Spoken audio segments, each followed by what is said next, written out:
Alors, je m'appelle Julien, j'ai 33 ans et je suis menuisier fabricant et ébéniste à la fabrique. Je suis lyonnais depuis quelques années, 4 ans, et je viens de base de la région parisienne. Mon parcours a été un peu chaotique. Au début, j'ai fait une école de commerce pendant 5 ans. Et puis ensuite, je me suis, dès la fin de mes études, j'ai été régisseur dans l'audiovisuel, donc j'avais déjà fait un petit revirement de situation. Et je me suis reconverti il y a 7 ans, du coup en tant que menuisier fabricant, voilà, en faisant un CAP et un brevet professionnel de menuisier fabricant. J'ai fait plusieurs entreprises, d'abord une entreprise en région parisienne et puis au milieu de ma reconversion, je suis arrivé à Lyon. Donc j'ai été dans une entreprise qui s'appelle One Two Trees, qui est à Villefranche, qui fait de l'agencement de luxe et de la restauration de mobilier. Et je suis à la fabrique depuis quasiment 2 ans maintenant, voilà, en tant qu'ébéniste. Alors, ce que je trouve intéressant dans ce travail, c'est avant tout, et c'est pour ça que je suis venu dans ce métier, c'est travailler avec mes mains. J'avais un petit peu ce manque-là, malgré le fait que la régie c'était déjà un peu manuel. Et puis il y a évidemment la matière, le travail du bois. Moi, ce que j'adore dans le métier, c'est qu'en fait on utilise euh, les quatre sens, enfin quatre sens de nos cinq sens, à savoir le toucher évidemment, la vue parce qu'il faut vraiment, pour être précis, il faut bien regarder, mais aussi l'ouïe. On sait avec l'habitude comment une machine, enfin quel bruit fait une machine quand elle fait bien le travail ou quand elle le fait mal. Et puis l'odeur aussi, le frêne, le chêne, ils ont tous une odeur particulière. Et ça, c'est ce qui me plaît beaucoup dans le métier. Alors un travail bien fait ou un beau travail, pour moi je pense qu'il y a deux visions un peu différentes. Il y a d'abord une vision très pragmatique, c'est tout simplement est-ce qu'il est vendable? Est-ce qu'il est fait dans les délais? Donc ça je pense que c'est un travail bien fait. Souvent on dit est-ce que toi tu accepterais cette pièce chez toi? Et je pense que ça, c'est assez représentatif de la démarche de qualité qu'on a. Et après, un beau travail, ça, du coup, c'est plutôt le côté subjectif. Avant tout, c'est un travail dont je suis fier, ou en tout cas la personne qui l'a fabriqué, ou les personnes qui l'ont fabriqué sont fiers ou au moins contents de ce qu'ils ont fait. Ça participe, enfin évidemment, il y a le choix des matériaux, il y a le choix des processus de fabrication, euh, parce que chaque menuisier ou chaque ébéniste il y a 1000 manières de fabriquer, donc voilà. Et puis, ben moi j'aime beaucoup le travail en équipe et du coup avoir une bonne ambiance, passer quand même un bon moment, même si on est au travail, passer un bon moment en atelier ou en pause. Je trouve que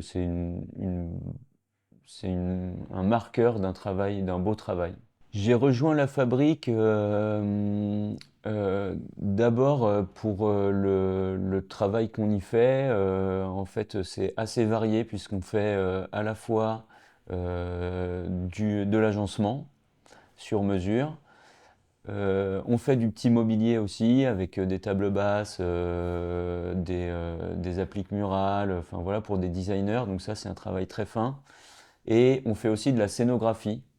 Donc déjà, il y a ce côté varié des projets qui est assez intéressant et qui fait qu'on se lasse un peu moins vite pour moi. Et ensuite, il y a un côté, euh, on va dire, conviction qui fait que la fabrique, on travaille qu'avec des boîtes pays. On essaye de travailler aussi avec des matériaux biosourcés, On fait très attention à notre démarche écologique et moi, ça se rapproche de mes convictions personnelles, donc ça matchait bien. Et puis ensuite, on l'apprend une fois qu'on est dans l'entreprise, c'est l'ambiance et la cohésion d'équipe. Euh, je suis au travail et j'ai des collègues, mais j'ai pas trop l'impression d'avoir une relation vraiment professionnelle. Euh, je dirais presque que c'est une relation amicale, que ça soit avec mes collègues à l'atelier, au bureau d'études ou même avec les associés. Alors, mon rôle dans la fabrique, c'est évidemment d'être ébéniste à l'atelier, donc de fabriquer. Et ensuite, j'ai deux rôles un peu annexes, on va dire. C'est que moi, je suis en charge de tout ce qui est affûtage dans l'atelier, donc l'entretien des lames, de l'électroportatif ou des machines d'atelier. Et puis, à la fabrique, on a une direction collégiale avec des salariés qui sont élus tous les 2 ans. Et moi, je fais partie encore pour une année là de cette direction collégiale. Donc voilà, c'est un petit rôle de décisionnaire, on va dire, euh, mandaté. Alors mon projet de cœur, c'est assez étonnamment mon projet de fin de CAP, c'est mon premier projet. Et c'est une rocking chair avec deux essences, du coup du sapédi, qui est un bois exotique rouge, et du châtaignier, sur lequel j'ai fait euh, des sandwichs du coup assez contrastés pour le piétement, euh, des lamelés collés pareil contrastés pour l'assise, et j'ai fait un trait de Jupiter pour le dossier. Et ça, c'est voilà, je l'ai chez moi, elle a des défauts, mais je trouve que c'est super beau. Et puis c'est la première pièce dont j'étais réellement fier de l'avoir fait. Mes outils préférés, c'est des machines d'atelier, on va dire, la scie à format et la toupie. Je trouve que c'est deux outils avec lesquels on peut quasiment tout faire. Du coup, je trouve ça super bien. Enfin, c'est vraiment ce que je préfère dans le métier. Plein de choses différentes. Donc on peut faire des petits assemblages comme ça. On peut faire des moulures comme ça aussi.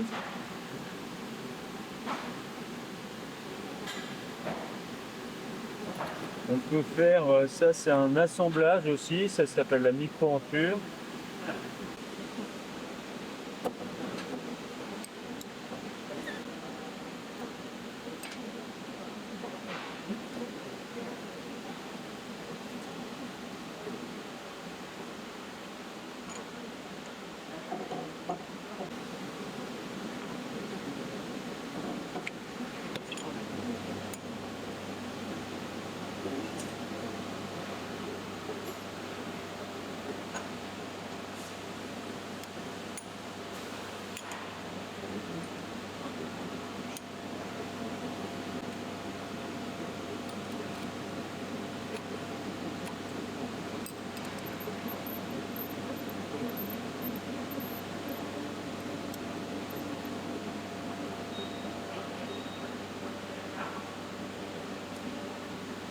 Et voilà. Moi, il y a un côté du métier qu'on voit pas du tout, qui est une sorte de making-of des, euh, des pièces qu'on fabrique. C'est ce qu'on appelle les montages d'usinage ou les gabarits. C'est-à-dire que les machines, elles ont évidemment un champ des possibles qui est limité par leur plateau, leur lame, leur inclinaison. Et en fait, avec des montages d'usinage, on peut, entre guillemets, mentir à la machine et faire des usinages qu'on ne pourrait pas faire sans ce montage. Et cette partie montage d'usinage, je la trouve très très intéressante et voire même plus gratifiante que la pièce finie. Donc sur certaines pièces que je fais du petit mobilier, et ben, je préfère presque les montages que la table une fois qu'elle est finie. Alors les grandes étapes d'un projet, c'est avant tout le client qui est moteur de ce projet-là. Donc c'est son envie, ses besoins. Donc c'est lui qui vient chercher ensuite quelqu'un qui va concevoir la pièce. Donc un architecte, un prescripteur, voilà, qui lui va prendre le cahier des charges du client, le transformer en un mobilier ou enfin, un agencement. Donc l'architecte va venir voir l'artisan pour travailler avec lui et rendre les plans de l'architecte plus réalisables et faire vraiment un plan de production, de fabrication. Donc ça, c'est ce qu'on appelle le bureau d'études chez nous. Et ensuite, ça passe à l'atelier. Donc là, il y a pareil, une discussion entre le bureau d'études et le chef de projet, on va dire. Nous, on appelle ça le chabriqueur. Et pour voir un peu les processus de fabrication. Et une fois que c'est fabriqué, il y a la livraison et la pose. Et ça, c'est un peu la dernière étape. Et c'est à cette étape-là, souvent, qu'on s'aperçoit si on a vraiment bien fabriqué et bien conçu le projet. Donc c'est une étape assez cruciale, mais c'est aussi une étape évidemment gratifiante parce qu'on voit enfin le produit fini dans son espace. Alors on fait des ateliers d'initiation à la fabrique, on en fait trois différents. Celui qui a le plus de succès, c'est l'atelier tabouret. Du coup, on fabrique un tabouret à 4 pieds avec de l'épicéa et puis du valchromate noir, une petite galette pour l'assise. Donc ça, on utilise beaucoup d'électroportatifs avec des montages et des gabarits pour que ça soit assez fluide. Avec notamment une ou deux étapes qui sont assez visuelles et assez gratifiantes quand on le fait. Ensuite, il y a un atelier qui s'appelle l'assemblage traditionnel, dans lequel on fait une queue d'aronde à mi-bois, donc c'est un assemblage traditionnel, comme son nom l'indique. Et ça, on n'utilise que des outils manuels. On est que à l'établi. Les compétences, on va dire, dont on se rend compte quand on fait cet atelier, c'est surtout la précision qui est nécessaire dans le tracé, enfin, dès le tracé, pour faire une pièce qui est réussie. Et enfin, on fait un atelier qui est un peu plus long, qui dure une journée entière.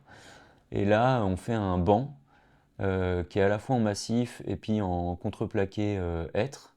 Et là, ce qui est assez sympa comme, dans cet atelier, c'est qu'on part vraiment d'un plateau de bois brut avec l'écorce et qu'à la fin de la journée, on a son banc qui est monté avec ses décollages, des assemblages.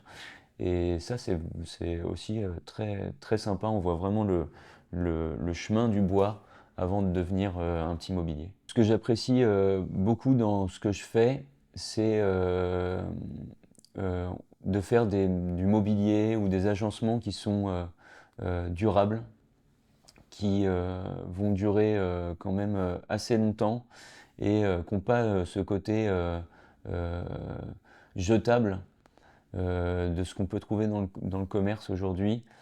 Et avec les convictions que j'ai écologiques, je trouve que ça matche parfaitement.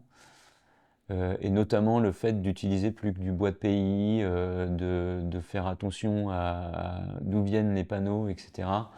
Euh, dans la démarche de consommation et le mode de vie